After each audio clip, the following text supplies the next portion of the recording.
and all over the USA to crowds from 14 to 40,000. International leadership speaker, trainer, and coach.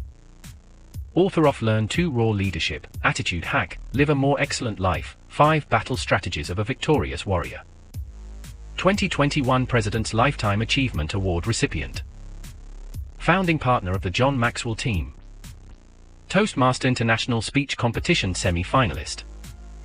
Founder of Tell It Like It Is TV, ThatGuyRocks.com and ThatGuySpeaks.com.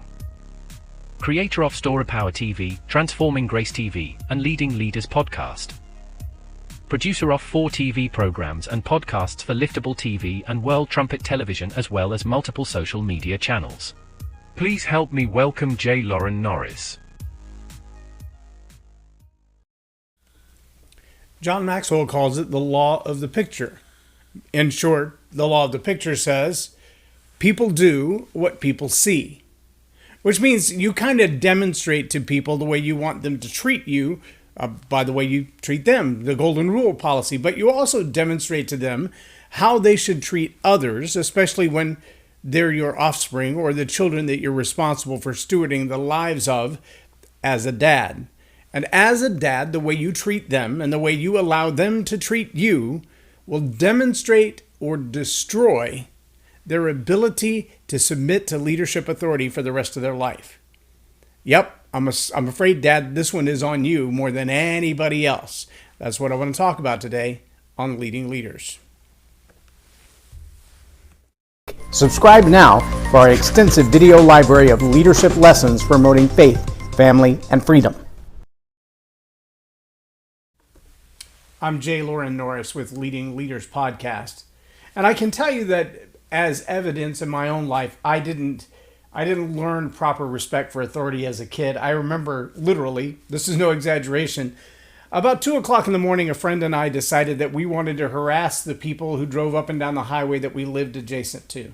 And we dressed ourselves in white bed sheets. We covered our faces with baby powder and talcum powder and Noxzema so that our faces even would be stark white. And we laid in the bar ditch on the side of the highway, and we would jump up when cars drove by. Now, many of them would slam on their brakes, they would screech their tires, etc., etc. And finally, somebody called the cops on us. Well, before we were finished, before the cops arrived, we actually made our way up the driveway to a friend's house that we had invited to play along with our silliness, and they decided not to. And so we decided to take a box of baby powder covered with toilet paper over the top of Black Cat firecrackers, lean it up against his bedroom window because it was summertime in the spring and the windows were open, and the screens allowed all of the baby powder to go all over the inside of the house. When the Black Cat firecrackers went off, it was a disaster.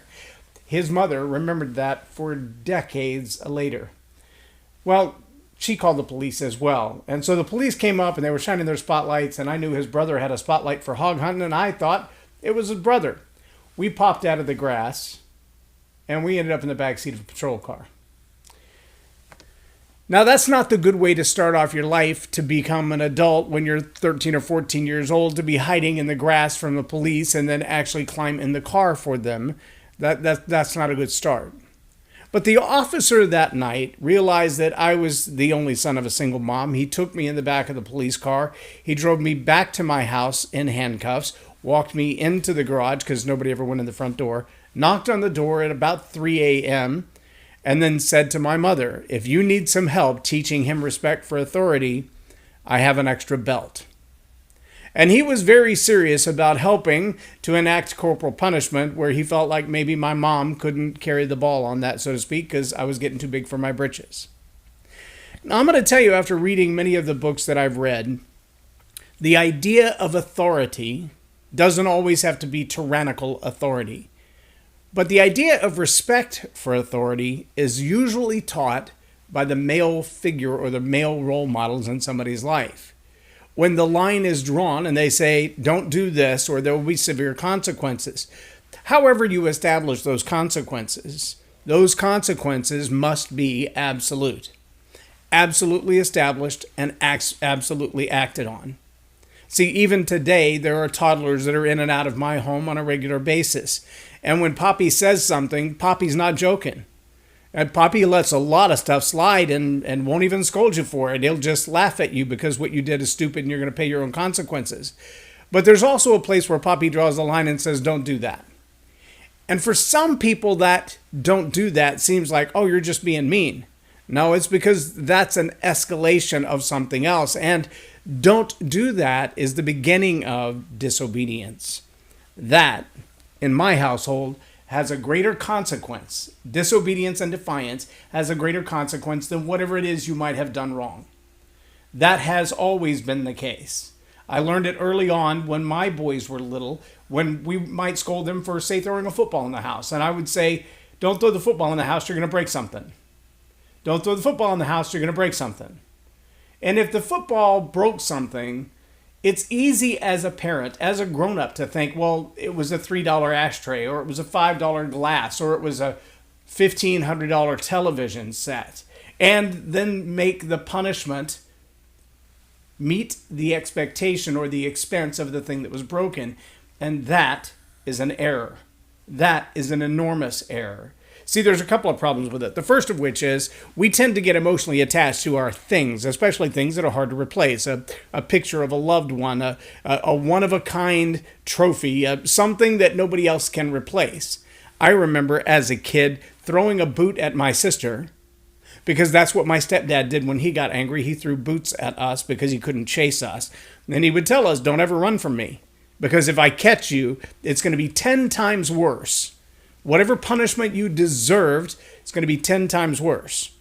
Then he made it clear that he didn't have to chase us. He would knock us down and then make his time getting to us by throwing a boot.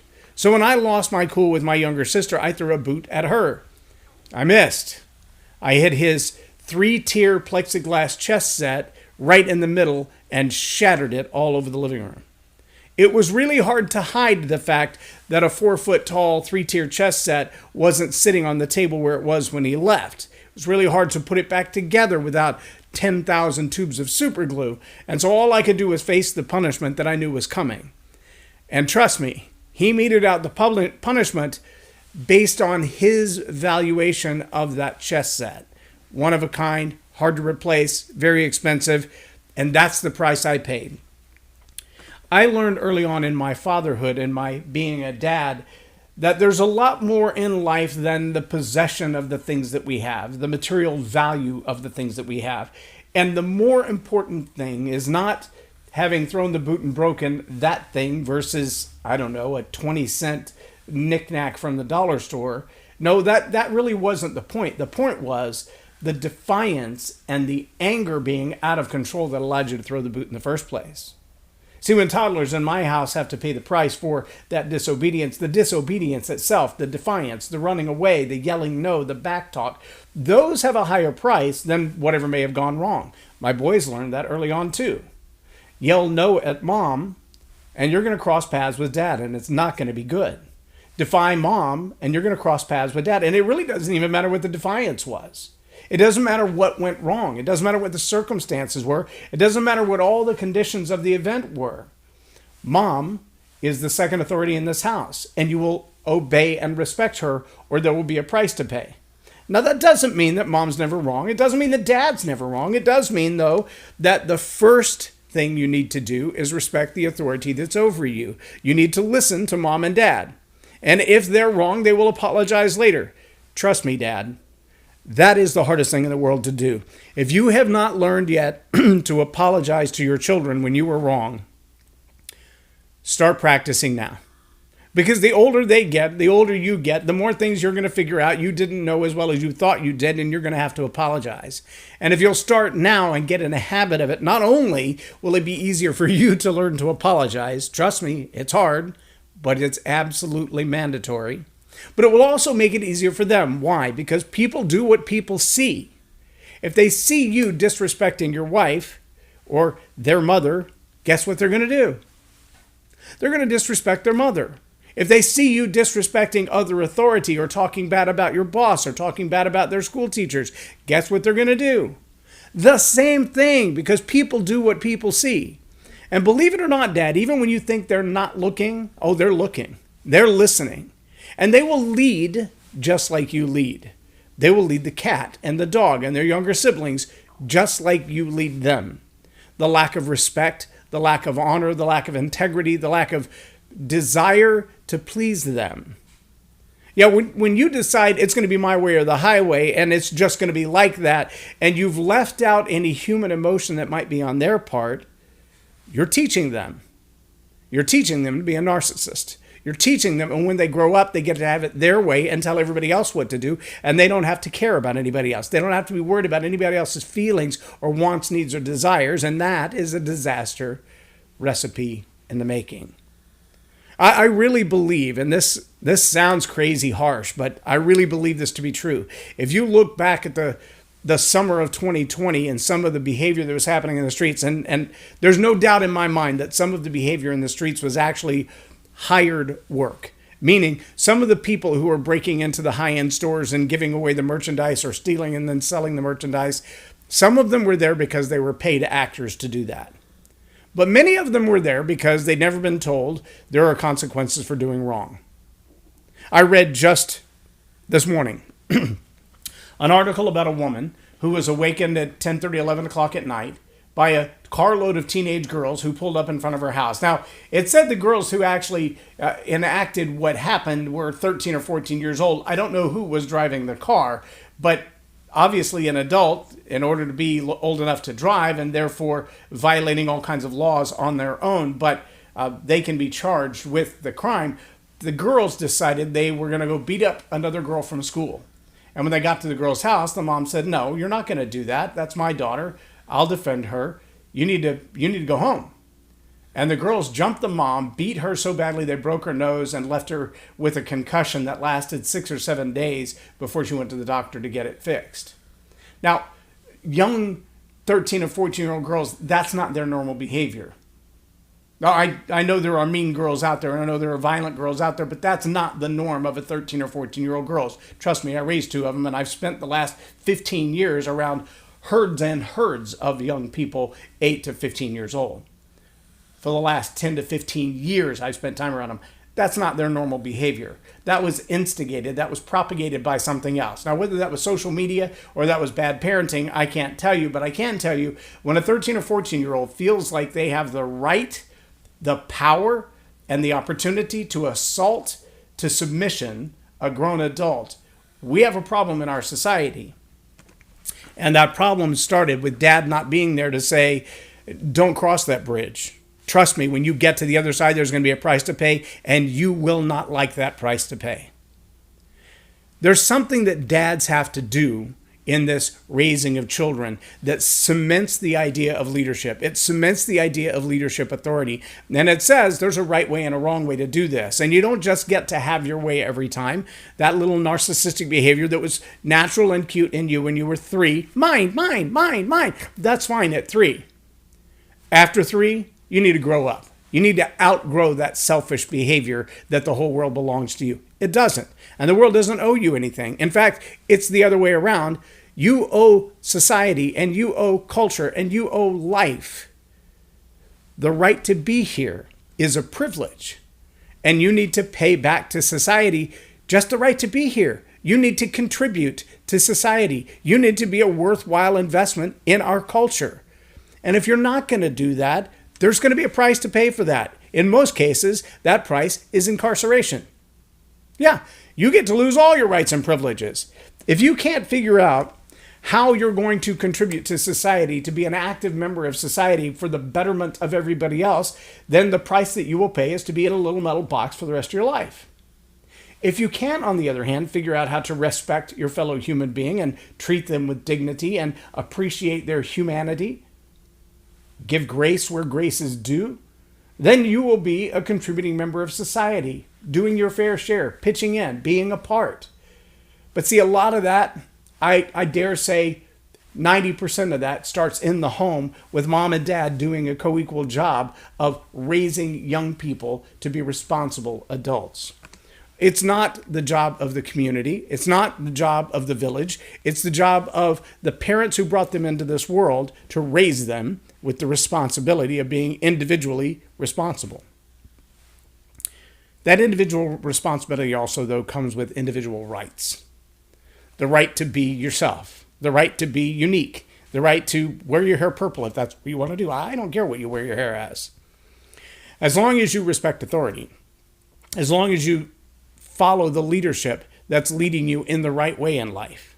Now, let me throw one caveat in there and say there are those people in your life, you will find them, who have some authority over you because they've exerted force. A gang leader might be, a bully at school, a friend from school or even from church who wants to influence you to behave in a way that you're not supposed to behave. If you're a young person listening to this and dad is not in your life to give you the right direction, to answer those questions, to put his foot down, to tell you if you cross this bridge, it's too far to go back, the consequences are going to be too high and you can't afford the price. If that person's not in your life, then the authoritarians in your life will take over. And they may be gang leaders. They may be bad influences from church or from the neighborhood. They may be drug dealers. It may be the police officer in your neighborhood. But you need to find good, solid leadership. And Dad, if you don't know how to be that good, solid leadership, this is my second invitation to you. Send me a direct message. We will sit down and chat. If you're in DFW, buy me a coffee. We'll sit down and talk for as many hours as you want to about what it takes to be a good dad. There are hundreds and hundreds of books, thousands, if you will, about how to raise your children with good integrity and morals and values. There was a whole series a couple of years ago right here on Leading Leaders Podcast, 27 different episodes called Things I Wish My Dad Had Taught Me. Go back and find them. They're all on the website, jlorennorris.com/podcast. Scroll through the dates or just search in the box, Things I Wish My Dad Had Told Me. You're going to find that it's not easy being a dad. And it's not easy being a son raised without a dad's influence in your life. But if you're a dad, you're responsible. You're responsible for demonstrating honor and authority for leadership. And if you don't demonstrate it by being a person who honors leadership, by demanding that that honor be demonstrated to you by your children, then instead you will be busy about the business of destroying that honor for generations to come. And trust me, the lack of honor for authority and leadership is a bridge too far. Consequences, a price you cannot pay. You think I'm kidding? Just ask yourself in inner cities like Los Angeles, San Francisco, Waukesha, is that it? Wisconsin. How many of those buildings have been burned to the ground, destroyed utterly? They've packed up their business and left town, taken the jobs with them. Not just the jobs at that store, but all the little coffee shops and donut shops and businesses that supported them. All of those people are without jobs too. That started because of a lack of respect for authority. And it's not going to stop until dads step up and do the job. You will either demonstrate or destroy authority in the lives of your children. And Dad, that's on you. I'm J Loren Norris with Leading Leaders Podcast for Tell It Like It Is TV. Have a blessed day.